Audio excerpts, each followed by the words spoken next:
So this is our reaction to the Chinese Grand Prix. For any parts of the video, make sure you go and click on the chapters down below if you'd like to skip to specific parts, and enjoy the video. The Chinese Grand Prix won't be remembered for very long. It was an average Grand Prix at best, with really fighting for P2 and P3 were really only the ones that were up for grabs. However, Ben, the start, we were very impressed with one man. Fernando Alonso hanging it out around the outside. Well, it was almost a repeat of yesterday, except Alonso showed us how to do it rather than Lando Norris's display yesterday. So, great start. Got ahead of Perez and kept it for a few laps, but I think we knew that it wasn't going to remain that way for very long. No, and it didn't. Max flew away. And Perez eventually, Alonso was really having to work the car hard to stay ahead of Perez, and eventually I think he ruined his tyres a little bit when the race really was with Lando Norris and McLaren, not with Perez. So he let Perez past, and but by that point he'd I guess pushed the car too hard. But fair play, he gave it a go, but the Aston Martin just isn't there. No, I think we knew it wasn't really going to be fighting for P2, but it was good to see that obviously Alonso pushed forwards. For me, I looking at the results, I think Lando Norris had a sensational race in P2, and really, obviously getting past Fernando a few laps in was great for his strategy. He also ran exceedingly long on those medium tyres, and that put him in a very good spot for later on in the race when everyone's obviously done their pit stops. Yeah, he nursed those tyres really well, and however, Oscar Piastri, he didn't nurse the tyres so well. The tyre degradation between the two McLarens was completely the polar opposite. Piastri obviously still being relatively much newer than Norris, obviously hasn't quite got the tyre management down to a T yet, but Norris managed to hold them tyres. They were saying the tyre deg was very similar to Max Verstappen in that Red Bull, so yeah, very, very good, especially around China where the tyre deg is very high. We've also got to say that Piastri did have some floor damage from an incident during the race, so that would also play into why he was 8th rather than higher up the field. Of course.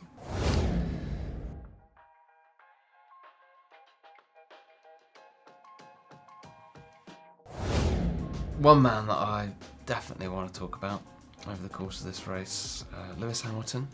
We have talked about him quite a bit in the course of the last few weeks, really, but Lewis had he recovered to 9th, but he had a bit of a dreadful first stint. It didn't really go anywhere in the first stint compared to his second stint.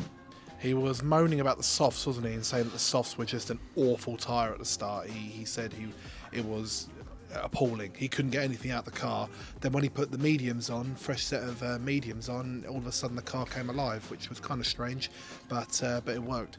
And you sort of think, well, with a circuit that we know China eats tyres, I can understand going to the softs in some respects to try and gain some positions quickly, but I'm not sure if it was the right. Well, I don't think it was the right call. I think I should have done a medium run, and done it like that.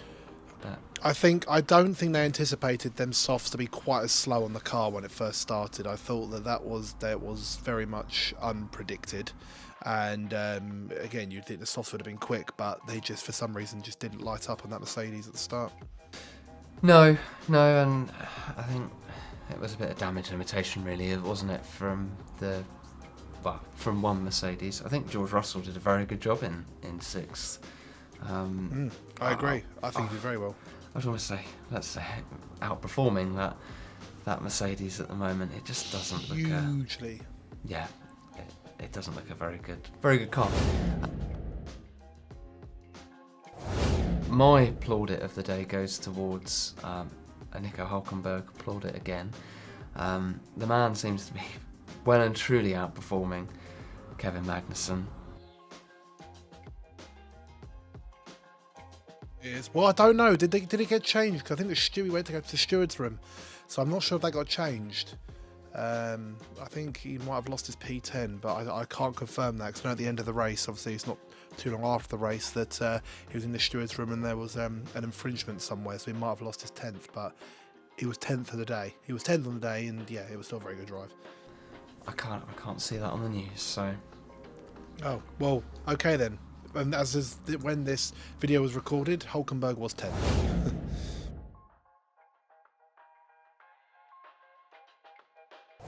Lance Stroll, yet again, we are huge praisers of him on this channel, aren't we, Ben? We do love a bit of Lance Stroll.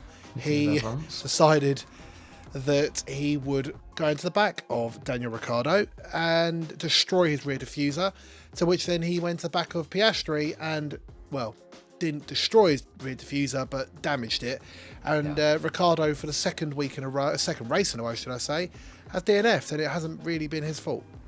No, I felt sorry for Danny Rick, really, because he was having a reasonable race up to that point. I won't say he was having an amazing race, but a reasonable race, and it sort of put a blot on that, where he needed to have a solid weekend, really, to get maybe even get a point. But no, unfortunately, Lance Stroll put pay to that. And yeah, like you said, it's a real shame for Danny Rick, because, you know, of all the critics he's had recently, and, you know, everyone's saying, oh, is he going to be going out Formula One? Will he stay? Blah, blah, blah.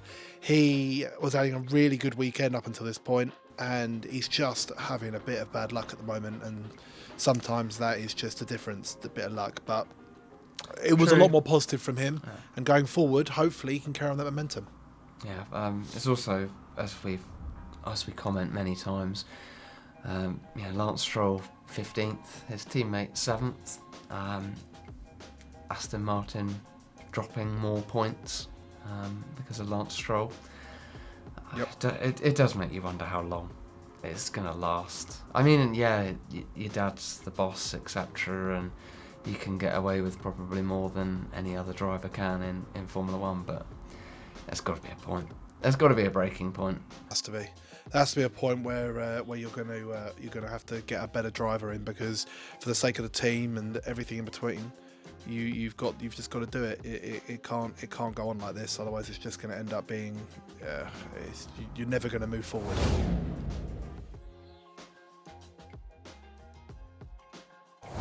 Alpine, their first solid weekend for a while, and we can safely say that in 11th and 13th, that was a pretty reasonable result for both drivers. Mm-hmm.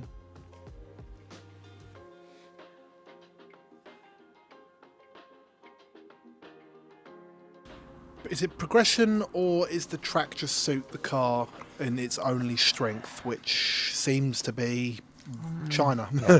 So, you know, I think they've definitely made progress. I know they've brought some upgrades to the car, and they're kind of trying to claw back some of the performance they've completely lost. But yeah, fantastic for them. I think Gasly and Ocon are out driving that car for what it is. I think they're lucky, Alpine. They've got two very, very, very good drivers to actually pull that bus through and actually get something out of it. Yeah, true. Double-decker bus. So yeah, no, I think it's a solid weekend, and fair play to Alpine. I hope they do come back up again, even with all the rumours they might be getting sold at some point, and that's another video. But we'll find out. You know, there's a lot going on at Alpine at the moment. There is. I think this is sort of a ray of light. We'll obviously find out a bit more in Miami whether this is, yes, as you said, China, or if this is more of a moving forwards with their car.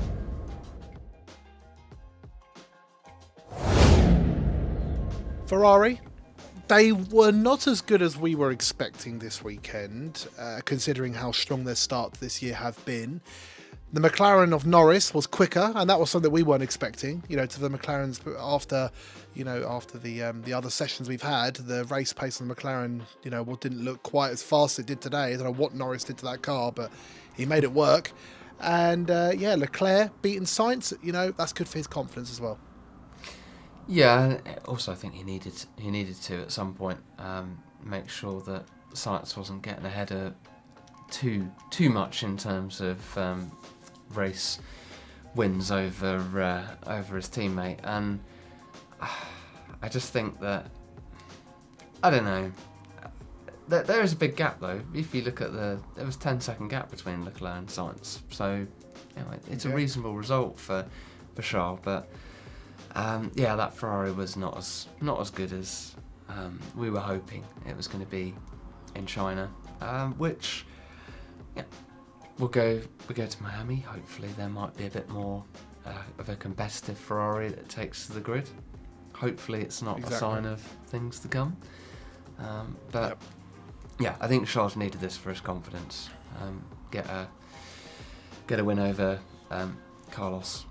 Definitely needed that. And start some momentum and a bit of a comeback. But yeah, it was one of them, and they'll hopefully be stronger in Miami. But it was a real shame for Ferrari. The Chinese Grand Prix, not one for the history books, not one for the scrapbooks. Another fight for P2 and 3, and Max just going away and winning it as per usual. Yes, it was.